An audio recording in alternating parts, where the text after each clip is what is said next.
Okay, can everybody see it? Yes. Yes. Yay, wonderful. Okay, well, thank you all for being here today. If more people show up, that would be fantastic. If not, you get an awesome free 30-minute training. So I'm going to go ahead and try to get through this as quickly as I can. Everyone here knows me, but anyways, my name is Marlene Godsey. I am the creator of Unity and Diversity, which is a DEI consulting company. And I have a few expectations for today's training with the respect that this is DEI training and it is a very sensitive subject matter. I wanted to make sure that everybody understands that this is a safe space and that everybody's on a different area in their DEI journey. So I don't want anyone to feel uncomfortable or embarrassed. If you have questions, please feel free to ask because nobody can help where they were born or how they were raised or the things they learned. And so we're all in different areas. So we will be watching for questions. And when I say we, I mean Christina will be watching for questions in the chat. If you want to send a question directly to Christina, if you're more comfortable that way, you can do that. And then she can share your question. But please try to keep really specific questions till the end. That way I can get through the training, and I will also be offering a free 30-minute consultation to everyone that is here today. So any specific questions for your city or for your organization or business, just try to save those for the end. But if you need any clarifications along the way, then please feel free to raise your hand, jump in, or put that in the chat.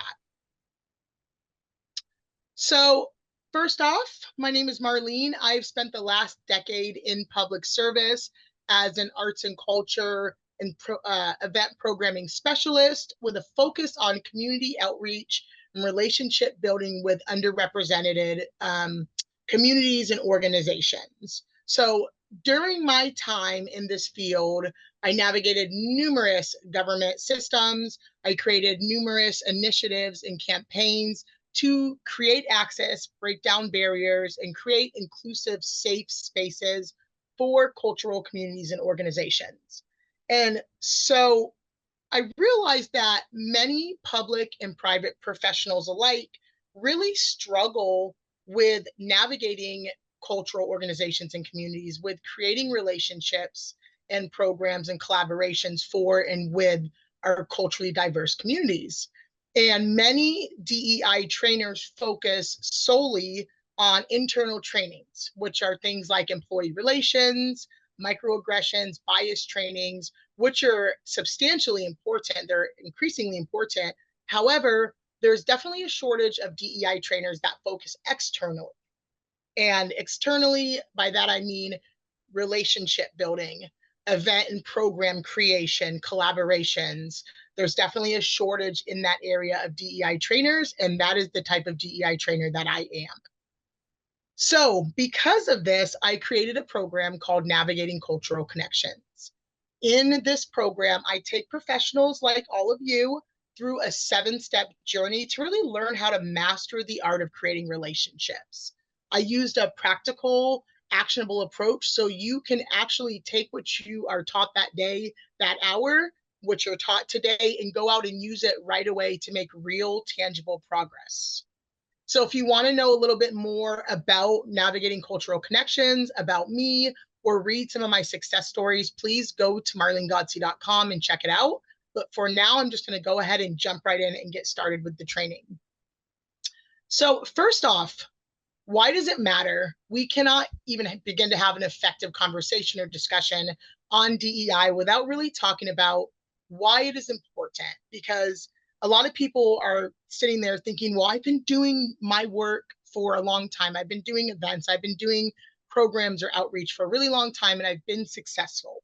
So why does it suddenly matter? Why is DEI such a focus all of a sudden? Well, first off, it's the right thing to do, but that is beyond the point. Right now in the United States, we have some huge changes in demographics, in culture, in our populations. And within the next 20 years, we are going to see that the Caucasian non-Hispanic population is no longer going to be the majority in the United States. Instead, we're going to have a huge shift. And we have a prediction that the African American population is going to increase by 30%. the Hispanic population by 60%, and the Asian American population is predicted to double.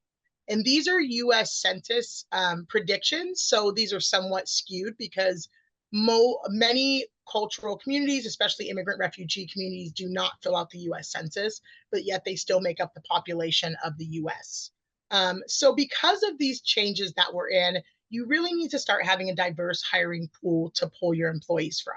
You need to make sure that you have things like, new perspective, fresh ideas, new problem solving skills, new marketing ideas, and you need to have a way to show your employees that you respect their culture, that you celebrate their culture. Otherwise, they will not work for you. They won't stay with you. So you need to show that you respect their culture and celebrate their culture, and you're going to have happier employees. You're going to have, higher productivity and less turnover. You also need to focus on things like penetrating the market.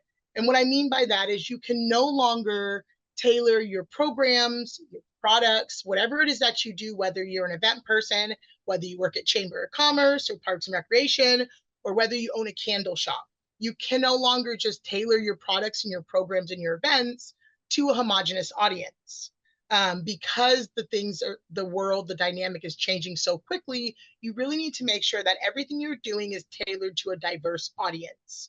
And you really need to make sure that you, your employees, people you're doing business with, hopefully have cultural competence. Things that were, acceptable 20 years ago, even 5 years ago, are not acceptable now. We need to understand celebrations. We need to understand cultural norms. We need to understand terms, and how we speak to people and with people. So we really need to learn how to adapt to serve the entire population.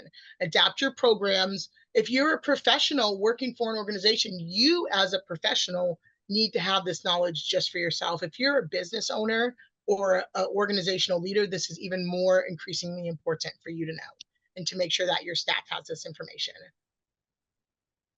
So let's talk about relationships. So relationships are what I built my entire program on. Relationships are literally the foundation of success for most businesses. Building effective relationships with cultural communities and organizations is crucial for your success. With the way things are changing, if you do not learn how to build these relationships, you will not be sustainable. You will not be successful in the future. You need to work on building trust and loyalty. You need to work on building collaborations with cultural organizations and communities and building that positive reputation. For those ladies in the room that work in city government, I worked in city government the last decade. City government is unfortunately one of the organizations that is least trusted with cultural communities. Rightfully so. There's a lot of history behind that. So you as a person, as an individual, need to build that positive reputation between you and these cultural communities. If you own a business, you as a business owner or a leader of an organization need to build that positive reputation. And that in turn will start to lead people to follow and trust you. And this will create sustainable success. So let's talk about two different types of relationships. And if anyone has questions, please feel free to jump in. Otherwise, I'll just keep on going. So let's talk about first transactional relationships. Transactional relationships are what make the business world go round. They're what make the world go round, really. They're great. They're based on mutual reciprocity. Both partners think of the relationship as a good investment. There's a clear exchange of goods and services, benefits occurring. However, the focus is on individual benefits rather than the bond between parties. So I am a storyteller. I like to tell stories. I like to use stories to teach because I think it really helps it ingrain in people's brain. So let's use a bank. And I like to use banks because banks are notorious for this. So say you manage a bank and you see that you have a deficit of customers from the African American community. So you want to get more customers doing business and banking with you from the African American community. So what we generally see is you identify a group or an organization or event. So say there's a Juneteenth event coming up.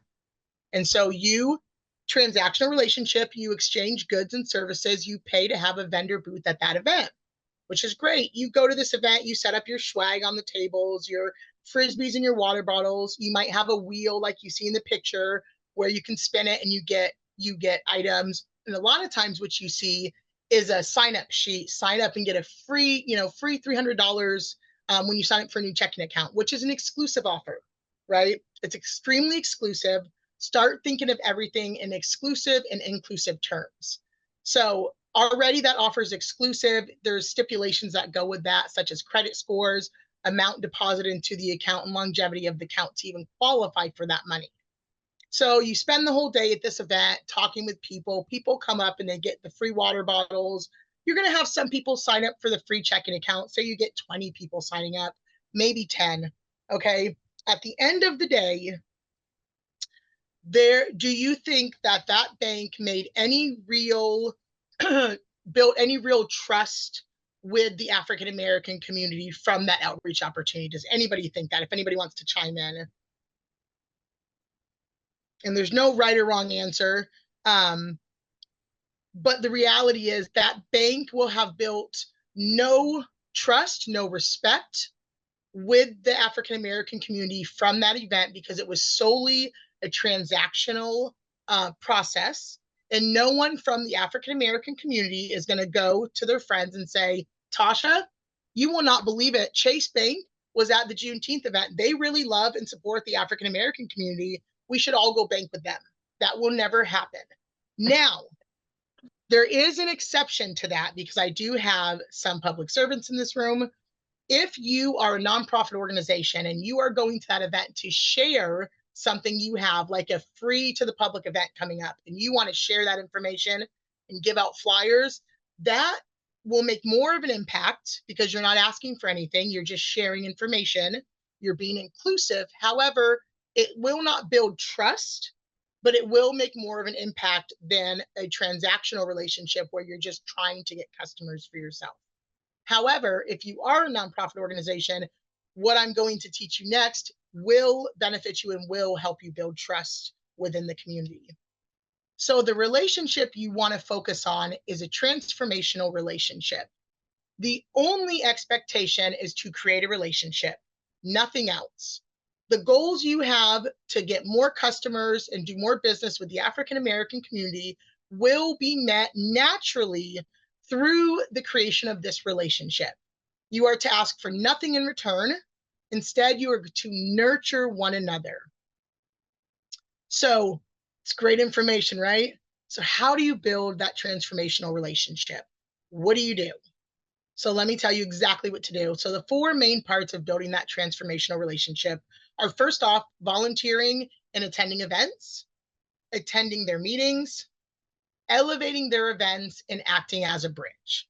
So let's go a little bit more in depth with all 4 of these. So there's many components to building a transformational relationship, but these are your biggest 4. So first off, as an organization, as a business owner, as an individual professional, you should already have a set goal of cultural events and programs that you are volunteering for annually. So you can either say, we're going to volunteer for 5 events annually or 20 hours, whatever it is, that should be written into your program or into your profession. If you want to do that for yourself, you need to do it, and your boss will support that. And if they don't, then you might not be working for the best organization. So you want to be offering yourself, your staff, and your family to volunteer at these events. I cannot tell you over the last 10 years how many times my husband has been there volunteering with me at events, picking stuff up, setting up, breaking down. You need to start volunteering. You need to do that. You need to identify local cultural organizations and communities that are hosting events in your city. And that is possible even in the smallest city like I live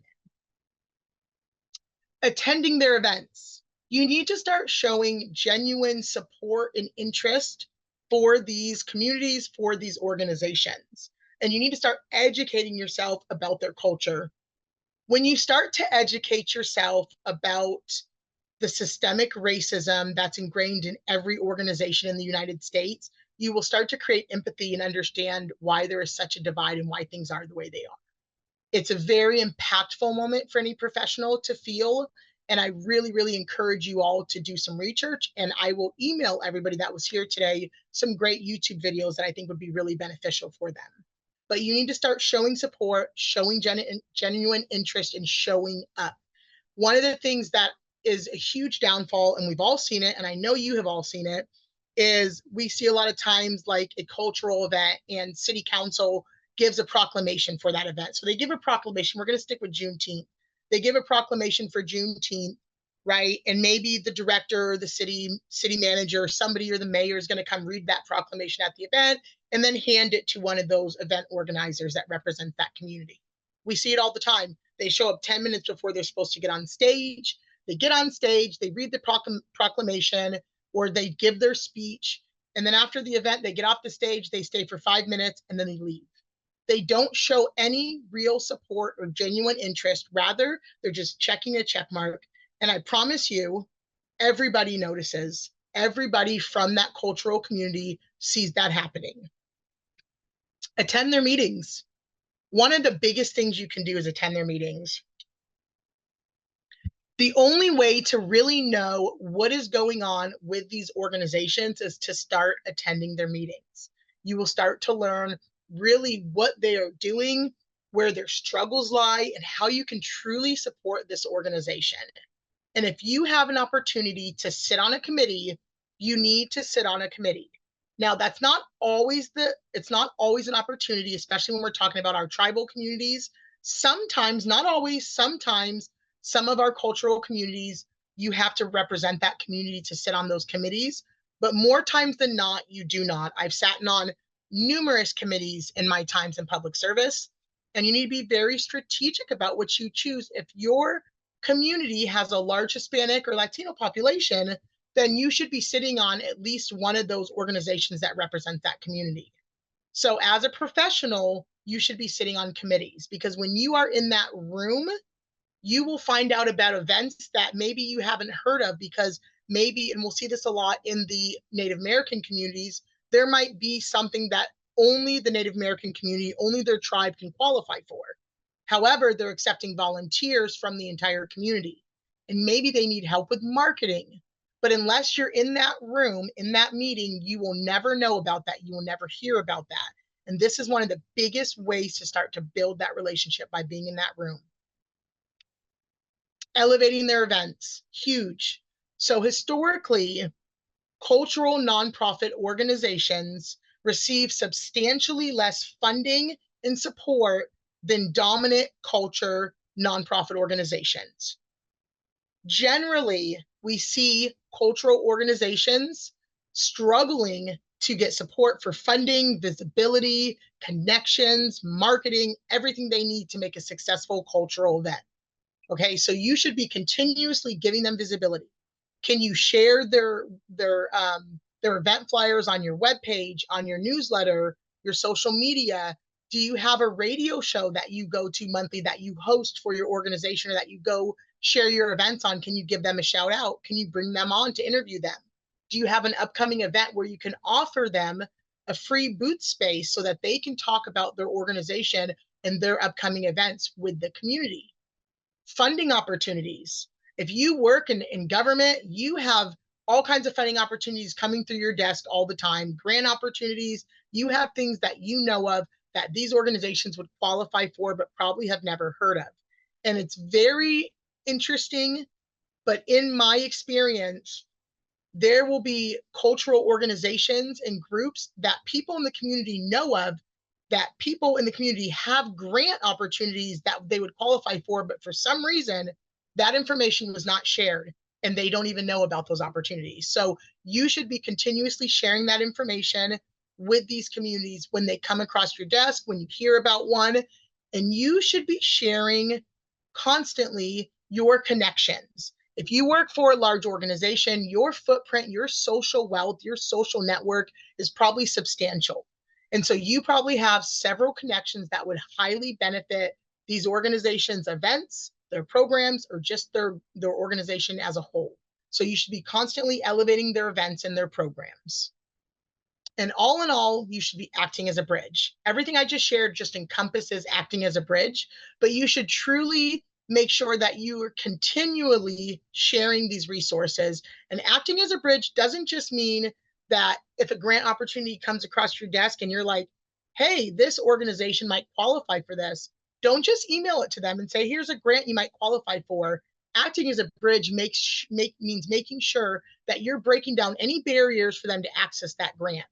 So share that grant and say, hey, here's this grant you might qualify for. The deadline is in 3 weeks. If you'd like, we can meet and I can show you how to successfully fill this out, or we can go through it together. You need to be that bridge to make sure that they get to the other side of it, because the systems that are built in every institution are to exclude cultural organizations and communities. It's unfortunate, but it's just the way that systems have been built. And so a lot of times these grant programs, sometimes we see grants where you have like 30 pages you have to fill out, or they're short grants, but there's one component that they might not understand, especially if we're talking about immigrant refugee populations, tribal communities. We need to make sure that we are using our expertise to really act as a bridge for these organizations continuously. Also, I want you to think about employment opportunities. If you work for an organization or you own a business and you have a minimum of 5 employees and none of your employees represent a cultural community, then I hate to break it to you, but your organization or your business is not being equitable and you are not doing a proper job in disseminating your job applications. So you need to think about what that looks like. Think about holding workshops to teach people how to successfully create a resume that in a cover letter that the city's requiring. Because every cultural community, every person of color like myself has had trouble navigating these systems. And until we have done it once, we usually have no idea how. Okay, so we really need to think about the barriers that they have, that they face and that they have trouble accessing. We need to think about oppression and how that really affects everything and how the dynamic is different. And like I said, I'll send you these great videos. So you should be continuously acting as a bridge to support these communities. So you're like, oh my God, Marlene, okay, you just gave me a million things. So now what do you want me to do? What do I do with it all? So I really want you to do, honestly, what I just said. Okay, so first, I want you to find events in your area representing or celebrating cultural communities. So for instance, my area, which everybody that's here knows, Port Angeles, we have 20,000 people. I've been here less than a year. We have a band of tribes, one directly in Port Angeles, then 2 in our neighboring cities. And then we have a BIPOC LGBTQ plus group here. They are all having events continuously. I was just on the tribe's website 2 or 3 days ago, and they have numerous events where they're looking for volunteers. So you need to start identifying those organizations, writing them down, and then start attending and volunteering at those events. Okay. Reach out and ask to come to an upcoming meeting. And that's a simple outreach. That's either a phone call or email. I always start with email. And you say, hi, my name is Marlene. I manage Chase Bank in Port Angeles, and I really would love to learn more about your organization and find out how I might be able to get involved or help out. Would I be able to attend one of your upcoming board meetings? That's all you need to say. And when you go to that meeting, you need to have an offer in hand. You always have an offer in hand. And what I mean is you need to bring something that's going to benefit that community. Okay, whether it's a grant opportunity you think they might qualify for, whether it's an upcoming outreach opportunity or a crucial connection, just do not go empty-handed. And do not let the fear of the unknown hold you back.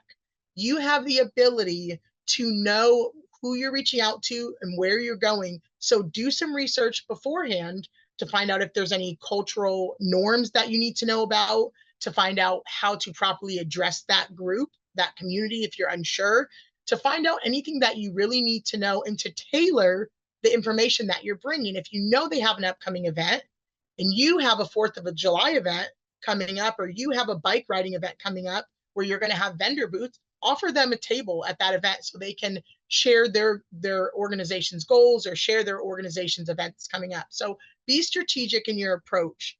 But no matter what you do, you really just need to do it, because I promise you, when you start doing this, you will be stunned how quick it starts to work and how quickly you start to build trust with these in relationships with these communities. Because whatever it is that you do, you really just have to do it. We no longer are in a time where you can just sit back and be scared or be uncomfortable. You really have to embrace it and get comfortable being uncomfortable and going into the unknown. It's one of the most rewarding things, I promise you, that you will ever do as a professional. So that's what I have for you today. And I would love to hear any questions that you guys might have.